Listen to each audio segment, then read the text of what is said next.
Okay, so I think we're good to go if you guys are ready. Sounds good. Okay. Call the meeting to order and ask for, you should have all received a copy of the minutes from Joe. Are there any questions or additions or deletions to the minutes? I would just want to compliment Joe. Phenomenal. A lot of times we hear from the city that our minutes aren't quite thorough enough. Great job on the minutes, Joe. Great job. Yeah, Thank you. and we haven't heard any comments that our minutes are lacking. Absolutely not. Right. Nope. So if there are no corrections or additions, I will ask for a motion to accept the minutes. I'd like to make a motion. And is there a second? I'll second. Thanks, Pat or Joe. I'll defer to Pat. Okay, Pat seconded. Any further discussion? All in favor? Aye. The wave is good. Thank you very much. Aye. So we would, Okay, Brendan, financial report. So yes, let me just open this up real quickly. Sorry.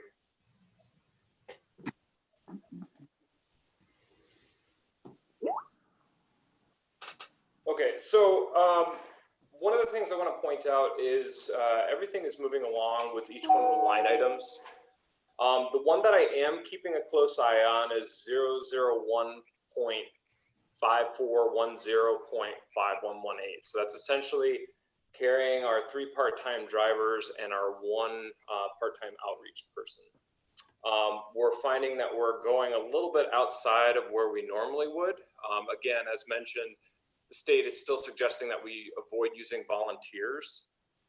So what we're doing is as I mentioned in the last board meeting, we're traveling to places like Holyoke and Springfield, which we usually relied on our volunteers to do.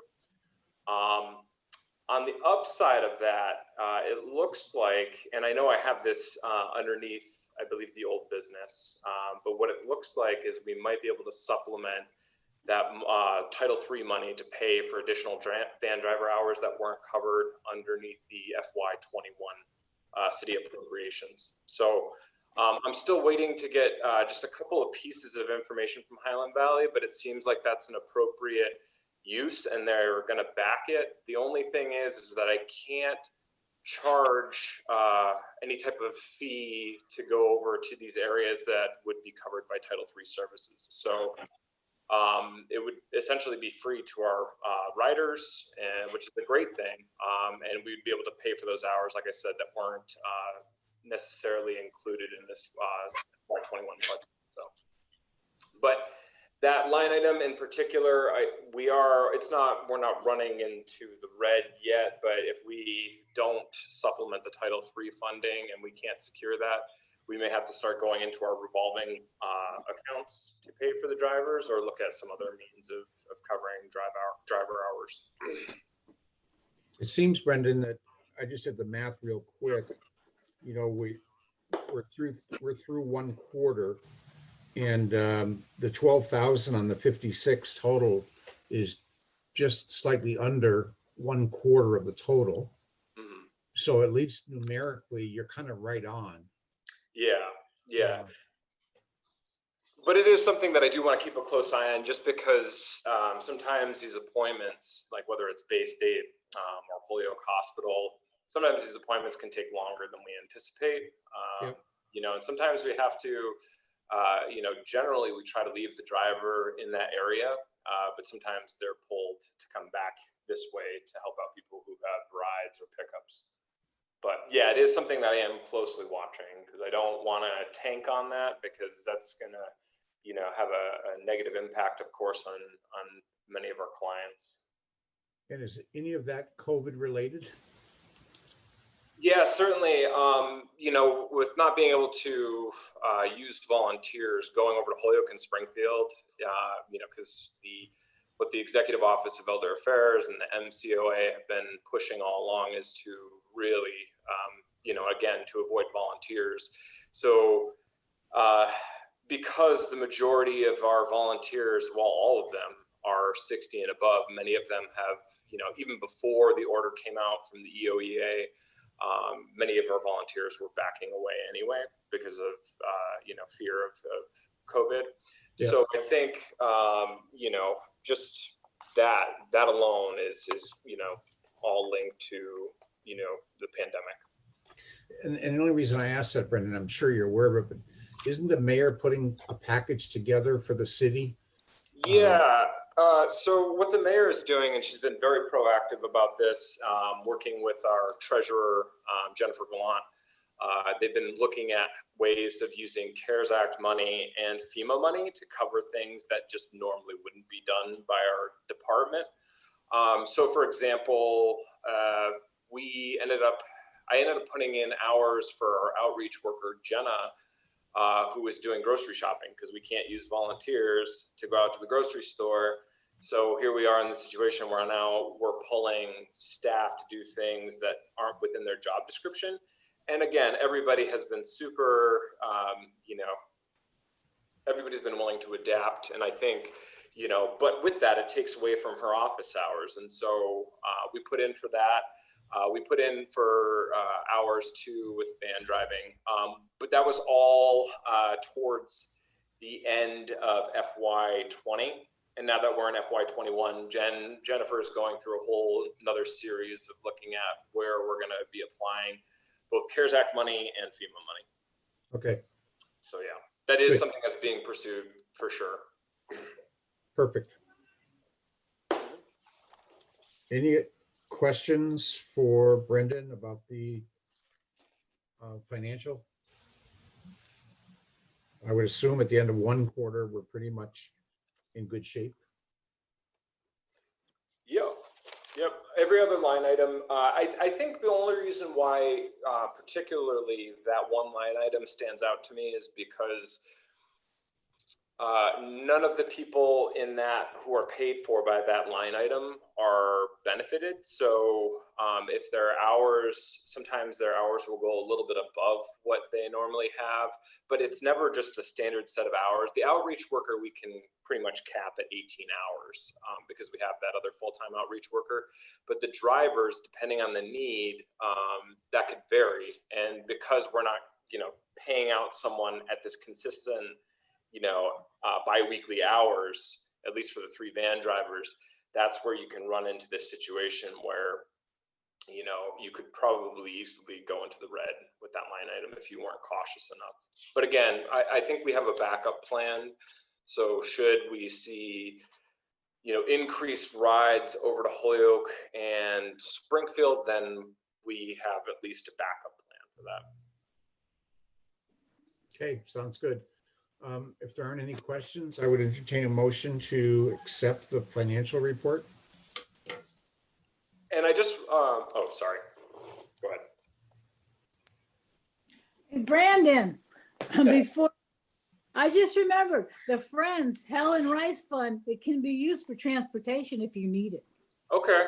Well, that would be an interesting thing. I mean, I think we get, plus the Helping Hand Society just made a full donation to us. So I think we're fine. There's no cause for panic or anything like that, but thank you for pointing that out, Pat. Okay, I'll make a motion to accept it. Thank you. Is there a second? Joe seconds. Any further discussion? All in favor of accepting the financial report? Aye. Waving's good. Thank you. Yep. Highland Valley report. I'm not sure if there's anything to report there. Jeff? Sorry, another meeting. Brendan. Yeah, so I'll have Pat, get into this a little bit, but Pat has decided to become a representative on the Highland Valley Elder Services Board. Which Pat? Pat Bruff. All right, Bruff. Way to Wait, go. there's another one? Oh, Patricia. I know. So all I'll say is that I did have a long talk with Estelle. She kind of brought me up to speed as to what's going on. The first meeting is, I believe, November 2nd. I think, or something along those lines. So I'll have more to report when we get there, but I'm ready, willing, and able to help them where I can. Great, thanks, Pat. Thank And you. I assume the meetings are remote, Pat? Thank you. Yeah, their meetings are remote. You're welcome. Great, great. Thanks, Hey, Pat. Tom, just really quickly before we move forward, I don't think we gave a chance for public speak. So Louise, I just want to make sure that she has that opportunity to do so. And I don't necessarily have it written into the agenda, but I do want to put that forward. Sure.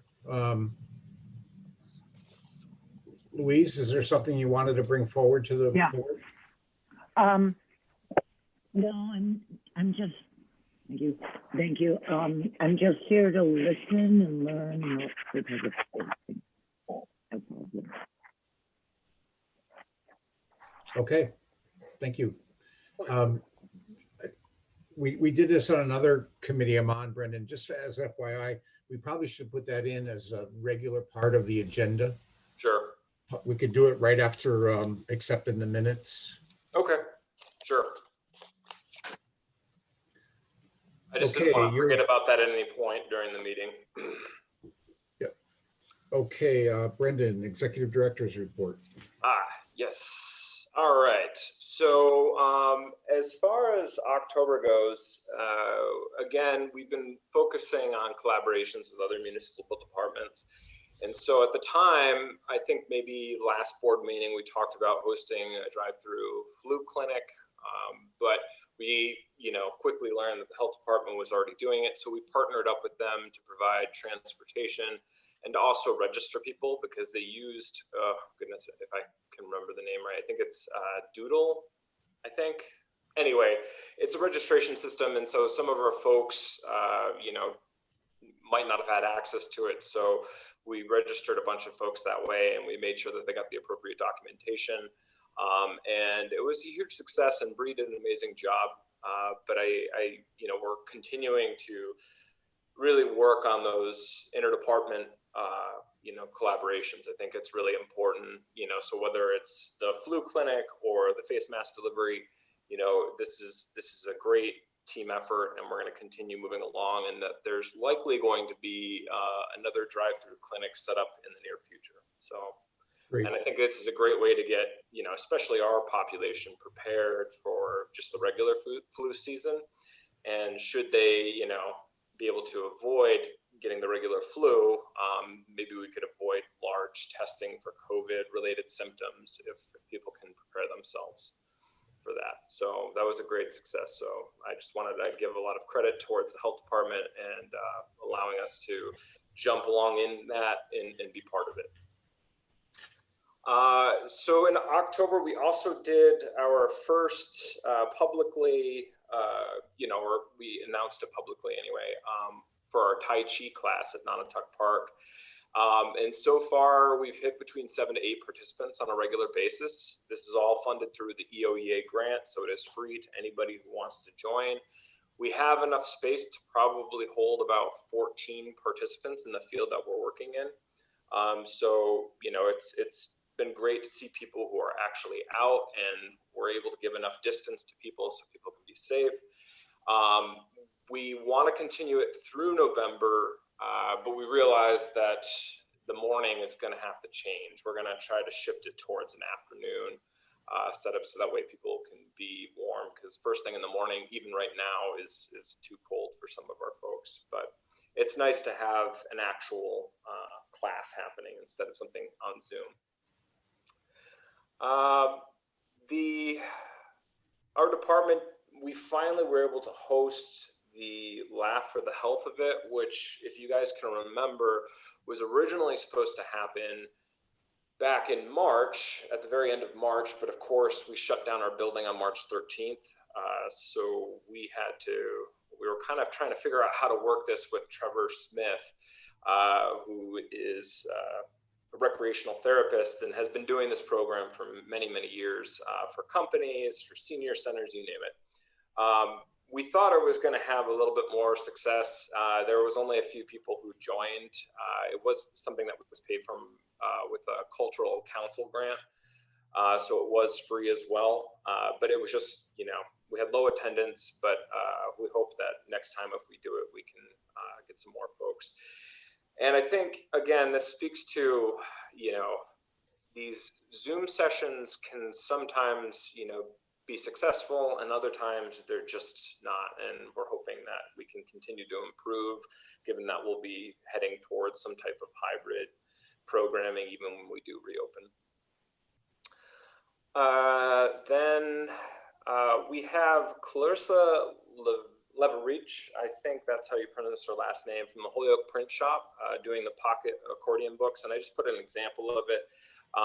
But we've been working with the Holyoke Print Shop on a couple of different activities and events. And again, this is all paid for by EOEA grant. So it's free to anybody who's interested. Suggested donations, but other than that, Easthampton residents can join for free. And this last section at the very, well, actually in a couple of days on October 22nd, Darlene Matyoka will be instructing a free class in diamond painting. And this is the first time that we've ever seen a Zoom class max out. So, and then we have a wait list. So it's kind of different from what we've been experiencing in other programs. So to me, we've got people calling up and trying to get the class or the series to happen again, which we're considering. But I know that Southampton is doing it as well. So we're, for this month anyway, so we're, sending people in that direction if they couldn't get into our program. So it's interesting to know what, really hits and what doesn't on Zoom. Heading into November, we're looking at, this has been something that I think the board agreed on some years ago, but us providing free transportation to the Easthampton High School for voting on November 3rd. We're still sticking within the state guidelines based on our vehicle sizes, so we're only able to transport 2 people at a time. And we've encouraged people to do mail-in voting or early voting just because for our population, being at risk, we hope that many people have taken advantage of that. However, we also don't want to deny someone from getting down to the high school to vote should they have missed the opportunity to do mail-in or early voting. Sorry, let me close my email. I guess the good news, Brendan, is you're only going to one location. Yes, exactly. So we've cleared out the itinerary for that day, but I have a feeling it's probably going to be low numbers because a lot of people, it seems, already have joined in on the early voting. The triad is kind of, we're doing the sand delivery again this year, but things have changed a little bit. The DA's office has reduced hours, so people like Rachel Senecal, who is part of the triad group, won't be able to join us, and I don't think the sheriff's department's going to be able to join in on that either. However, between the police department and the fire department, we're going to start making deliveries on November 5th, and we're going to be sending out a public service announcement to people who've already been on the program to let them know that this is the day that we're going to make most of our deliveries. Certainly, we can make deliveries for people who've missed this date, but because I have most of the resources set up for November 5th, it's a little bit easier to kind of get it all done on one day. But Do you need any more help? We may. I don't, the police department, I've spoken with Eric Alexander, and I think he's bringing along maybe a couple of different officers, and the fire department may be doing the same. So well, if you need help, I'll be happy to help. Sure. Thank you. I appreciate it. Okay, and then we're doing another sock and hat drive. We're trying to gear up for that. We've been helping out, trying to figure out ways that we can help our community partners like the community center. And so we're launching this in November, and we hope that we have a decent turnout. We want, not only the community center, but other nonprofit organizations in this area, in the immediate area to, whether it's smock housing or, whatever other agency we identify that will be able to distribute this before the cold weather really hits. So. Then as far as, other activities closing out in November, we have a fall leaf bracelet class, which is being held on November 13th. This is a free workshop as well. And finally, on November 23rd, we'll be holding a Sumi ink painting class, which is a Chinese art form that uses a variety of different brushes and black ink to make designs. And that's also covered by our EOEA grant. So that's that. Good, thank you. Under old business, first and foremost, again, I want to take an opportunity to just thank Pat for agreeing to be our representative on Highland Valley. So thanks again for doing that, Pat. Hopefully they won't bog you up with too many meetings, but I do understand they don't meet in the summer. So it's something like 10 meetings a year. And just remember, when they're looking for subcommittee members, just go to the bathroom or something right at the top. So I'll just say my again. name is Tom Brown. I'm signing. Yeah, there you go. There you go. Okay, that brings us to B. Yes, so we finally secured the LIHEAP training, and as a matter of fact, our 2 outreach workers are in it now. That's kind of why I have to wrap this meeting kind of quickly because we're getting down to a skeleton crew, but we finally got the training. Community Action, I know, has been really trying to work with fuel assistance funding and figuring out ways that they could provide training. And so they finally landed it, and we're getting the training. So that means we'll probably be receiving new applications in the mail sometime in the next week or so. And I know we've had quite a few calls for folks who this is their first time applying to this program, and they can see how amazing this program is, especially as we're getting into colder weather. But without that training and without those applications, we were kind of left in the dark. So I feel like Community Action's doing everything they can right now, but obviously federal funding has been shifted around from many different areas. But it's nice to know. And I think, again, as we typically push almost $50,000 in fuel assistance aid to our Easthampton residents 55 and up, it is a huge program, and I would say it's probably the second biggest program in our department. I would say the first would be Medicare and Mass Health Services, but this amount, this $50,000 that goes towards benefit and aid with fuel assistance it's not even just that. It's also the fact that a lot of our clients, when they apply for this, are eligible for an energy audit through Community Action. And so this not only means that, they'll get an audit, but often they'll get, energy efficient equipment inside the house. Sometimes people have insulation replaced if they find that there are leaks throughout the house. So there's more than just the actual fuel benefit. And so I can't emphasize how important this program is for a lot of our folks. So it's nice to finally have that in place. Good. I know that I tend to jump around throughout the meeting. So the Title III funding we discussed for potential, hours that aren't covered by city appropriations. Yes. And attached in the packet, you'll see the new Executive Office of Elder Affairs Formula Grant Report. Just as like a reference and to see, I should have included what the last year's report looked like, so I apologize for that, but I just wanted everybody to see what the new standards are for the Executive Office of Elder Affairs. So that'll be at the very end of your packet. The reporting, again, as I mentioned last board meeting, the report itself has shortened and it's not as lengthy as it used to be, but we're still wondering how this, what this means.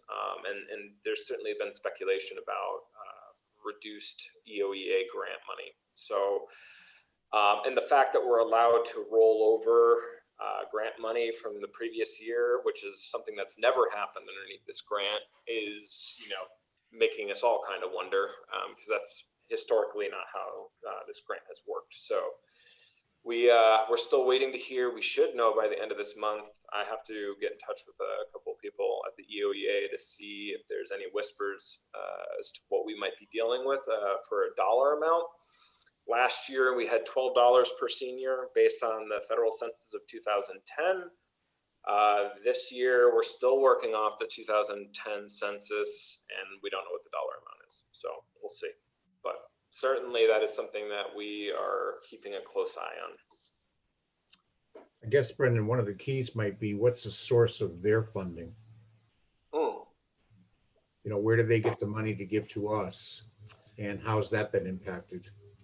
Yeah, I would have to follow up with Emmett Schmarzo, who's the one who oversees the EOEA grant money. I know that it is federal money that's given to states each year to disperse amongst a variety of different elder services organizations, and COAs are eligible for it, but I'd have to find the true source of that. So I can follow up on that.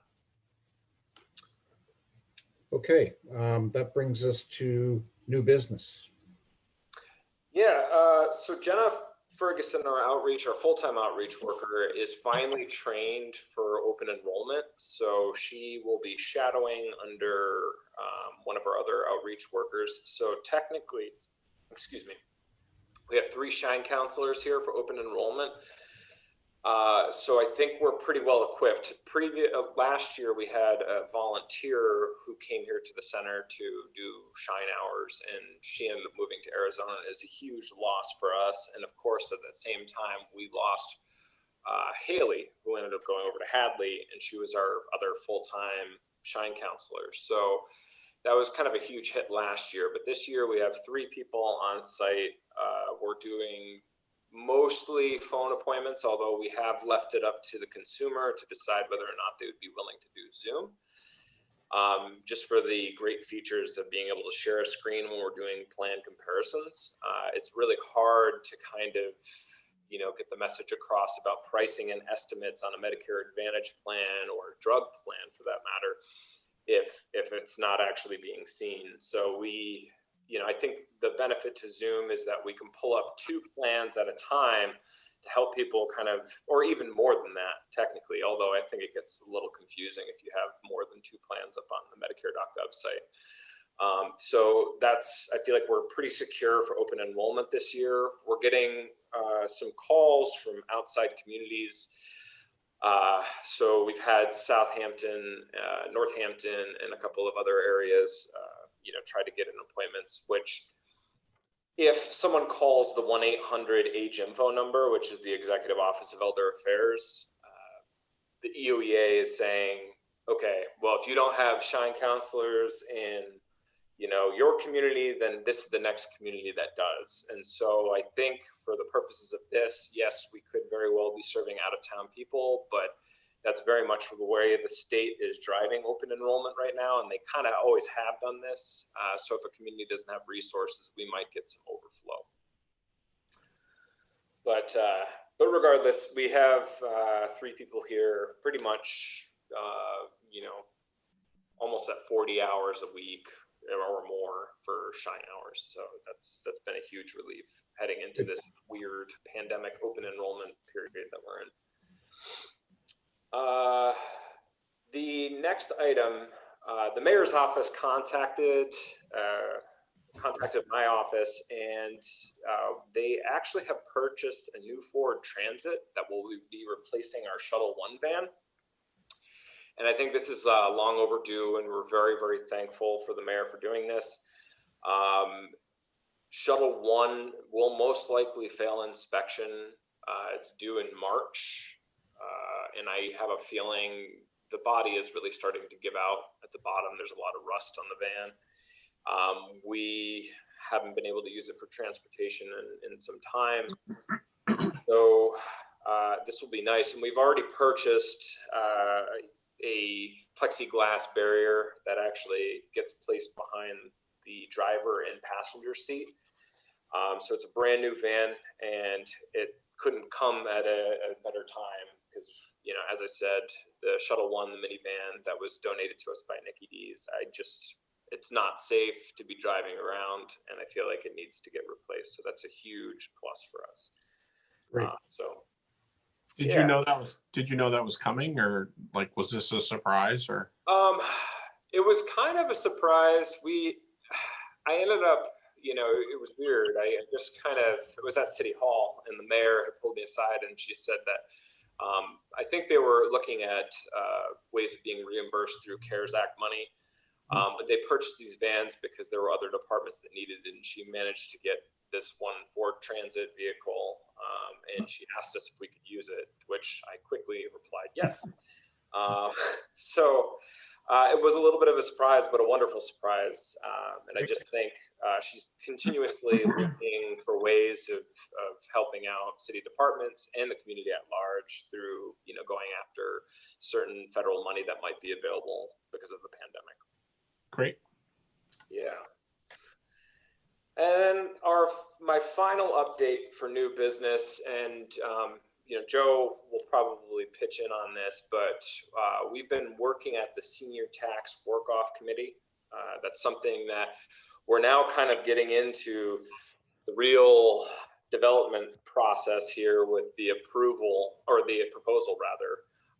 And we're looking at, we've done a bunch of research on surrounding communities, or even communities across the state that have the Senior Tax Work-Off program in place to kind of develop our own proposal here. And we're really excited. I think Peg is going to be presenting this, Peg Conniff that is going to be presenting this to the mayor probably by November. Does that sound right, Joe? I believe she's been talking to the mayor informally about it. I guess you guys are meeting with the department heads in the next week or so to try to find out, or try to judge what sort of interest is there for departments to participate in this program. Yeah, that's a good point. So a huge part of this is going to be looking towards city departments to create job descriptions for people who may be eligible for this program. It could range anything from administrative duties to, participating possibly at the schools and finding ways to, volunteer there. And there's some things that we obviously need to fine tune, like what the maximum abatement amount will be underneath this program, what the age range will be, and how many people we can theoretically, have inside the Senior Tax Work-Off program. So Joe has put in a ton of work, and I can't thank him enough for that. Thanks, Joe. Yeah. Thank you. You're welcome. Yeah, and he's just been a huge part of this, and I feel like it's nice that we're moving forward, and I think hopefully in the next year or so we'll have a sound Senior Tax Work-Off program that will be a huge benefit to people who can give back to the community. And I think that's the thing that's really amazing about this program, because I think what we're looking at is, okay, yeah, we have a senior tax exemption in this community, but sometimes seniors or older adults are looking for meaningful ways of giving back to their community, and I think this is a wonderful opportunity. So once we start working with other municipal departments to see what kind of available work is out there and what can be done, we'll be able to get these positions clearly laid out and be able to help people, especially now more than ever, property taxes. Joe, quick question is that program in place today, or is this committee building it from the ground up? This committee is fashioning a similar program for Easthampton. A lot of neighboring communities already have programs in place, and within the past couple of weeks, we've reached out to different cities and towns. I think Brendan's talked to Chelmsford and Lincoln, and I've talked to like Wellesley and Framingham. So we're trying to look at all the different programs out there and get a sense for what things could we maybe move into Easthampton and for our program, and you know, what are certain things that are nice, but maybe that we don't need.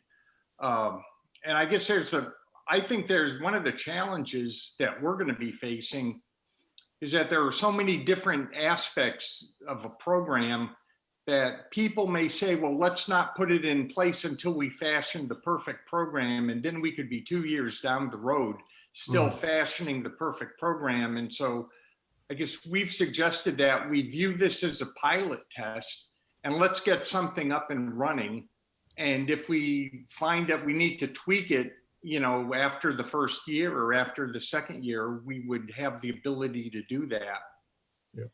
And My so other I thought think that the key is to get something up and running and then, you know, make it better as time passes. Exactly. That's a great strategy. My other thought when Brendan mentioned the various departments weighing in, just one thing that comes to mind that I'm hoping they all consider is not just the stuff they're looking to get done if they had volunteers, but what's the stuff that is on their wish list? What's the stuff they'd love to get to that they haven't gotten to in years because they haven't had the help, whatever that might be from a variety of departments. No, that's very much the point. I mean, and a number of the people that I've talked to in different communities say that it's crucial for the director of the program to be involved in marketing the program, not only to the potential participants who would come in and do the work, but also to the department heads. You know, let's try to get them interested in, you know, what's the hook to try to get their interest. And I know Peg is working on that. Perfect. And I think Brendan's going to be involved in that too, as well, if he's not already. So that's great. And of course, all of this will, you know, again, be brought up to the mayor and city council for approval. So that's something to keep in mind that, you know, even after the committee develops the parameters of this program, it still has to go in front of city council and the mayor. And, you know, we can't bypass any of that. So right. If there's even one disagreement on, you know, say the amount of the tax abatement or some other, you know, regulation of the program, then it'll have to go back, you know, and be reviewed and, you know, revised. Yeah, I would think, Brendan, that that's going to have some pretty positive support from the city council. But if for any reason you think that needs a push, you know, make sure a lot of us are aware of it, because we can jump on the city council meeting that night if it does need some kind of push. But I'm guessing, you know, this is like motherhood and apple pie. I'm kind of guessing that the majority of the councilors are going to be behind this. Yeah, I think one of the, yeah, I think, you know, with the biggest thing is going to be figuring out the amount and whether or not the treasurer can, because we've looked at different avenues. Jennifer Gallant, our treasurer, has looked at if there was any grant money that could be used, if there's, you know, other, like we've even looked at CPA funding, right, Joe? I think that was the other one that was looked at. I think, yeah, they've looked at CPA. Block grants were found not to be an option. Yeah. So they're looking at it. A lot of other cities and towns, it's part of their annual appropriation. So they're dealing with appropriated funds. But if we're looking at, let's say, you know, hypothetically, you know, if we offered $1,000 per participant and got 10 participants, we're not looking at a major amount of money. I mean, it's some amount, but still. Yeah. And Joe, I don't know the formulas as well as a lot of other people in the community, but you just used an example I was thinking of. If it costs the city $10,000 in taxes, if you spread that over the rest of the households in Easthampton, back into that formula, I think it becomes a rounding error. Exactly. I would think so too. You know. Yeah, I do get, you know, I remember right before the pandemic broke, there were a lot of people with rainwater tax, you know, issue and stuff like that, and the new school system. And so I don't know how sensitive people are going to be to, you know, having, but again, at that amount, it would, yeah. I mean, I doubt anybody would even, notice something like that compared to some other projects that are happening, but still it will, and Joe, correct me if I'm wrong, but it will come off of the taxpayer, right? I mean, that's the only sole, yeah. Okay. You're right. I mean, right now the plan would be to take that amount and spread it among the other taxpayers. And like you said, if $10,000 and we've got 10,000 taxpayers, then, it's like another dollar. If it's even that, Joe. I mean, we collect, I wish I knew the number off the top of my head, but we collect millions of dollars in taxes. And if you're going to spread $10,000 among that, it's going to be decimal points. Right. Agree. And I think the other thing that has to really be worked on, and what is going to drive the decision about the total amount is, once you clear $600 in tax abatement, technically you have to file for that. So I think that brings in a whole new element. And, that's one thing that we're really going to be looking for the treasurer to weigh in on.